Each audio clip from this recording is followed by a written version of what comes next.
तर युद्धविरामानंतर देखील पाकिस्तानकडून पुन्हा एकदा शस्त्रसंधीचं उल्लंघन करण्यात आलेलं आहे।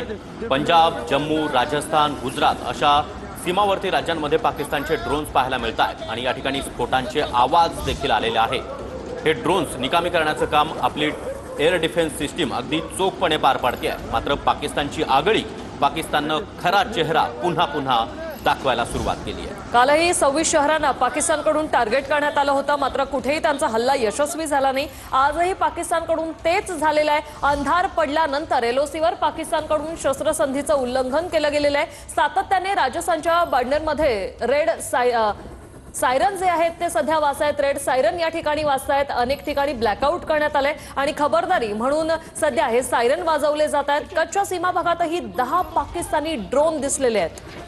नक्कीच, तर आज युद्धविरामापूर्वी दुपारी 3:35 वाजता पाकिस्तानच्या डीजीएमओचा भारताच्या डीजीएमओंना फोन आला आणि त्यानंतर झालेली चर्चा, त्यानंतर 5 वाजता युद्धविरामाची घोषणा करण्यात आली। इतकंच नाही तर भारताच्या अटी शर्तींवर हा युद्धविराम झाल्याचं सांगण्यात आलं। परराष्ट्र मंत्रालयाचे सचिव मिस्त्री यांनी या संदर्भात पत्रकार परिषदेमध्ये माहिती देखील दिली आणि 12 मे रोजी दोन्ही देशांच्या डीजीएमओंमध्ये प्रदीर्घ चर्चा होईल असं देखील सांगण्यात आलेलं होतं।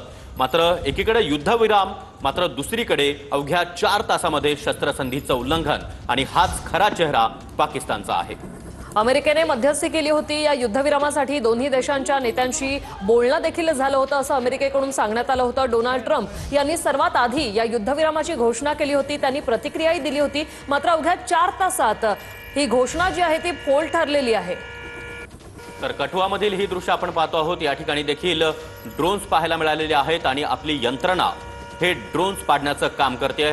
ड्रोन्स दिसल्यानंतर कठुआमध्ये सायरन देखील वाजवत ब्लॅकआउट करण्यात आला।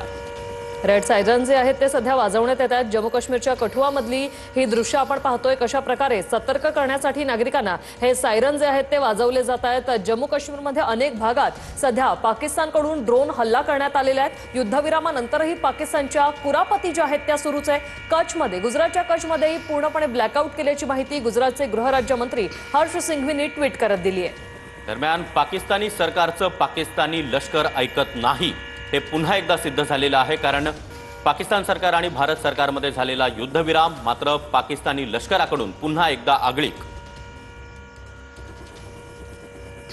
आता मात्र जशास तसं उत्तर द्या असं भारताच्या गृह मंत्रालयाकडून सांगण्यात आलेलं आहे आणि या हल्ल्याला तेवढाच जोरदार प्रत्युत्तर सलग 3रा दिवस आजचा भारतीय सेनेकडून दिलं जात आहे। पाकिस्तानी सेना युद्धविरामासाठी तयार नाहीये। पाकिस्तानने पुन्हा एकदा आपली मर्यादा जी आहे ती ओलांडलेली आहे आणि पुन्हा एकदा शस्त्रसंधीचं उल्लंघन केलेलं आहे। तर अमृतसरमध्ये देखील आता सायरन वाजवत पूर्णपणे ब्लॅकआउट करण्यात आलेलं आहे। अमृतसरच नाही तर श्रीनगर, त्याचबरोबर पठाणकोट, इकडे बाडमेरा या ठिकाणी देखील ब्लॅकआउट करण्यात आलेलं आहे। पंजाबच्या एकूण मोगासह 9 शहरांमध्ये पूर्णपणे ब्लॅकआउट करण्यात आला आहे। पाकिस्तानचे कृत्य आपण पाहतोय। राजस्थानच्या बाडमेर शहरात 10 ते 12 स्फोटांचे आवाज झालेले आहेत। विश्वासघातकी पाकिस्तानने पुन्हा एकदा आपला चेहरा दाखवलाय। तर पंजाबच्या होशियारपूरमध्ये आणि फिरोजपूरमध्ये देखील सध्या अटॅक करण्यात आले। तर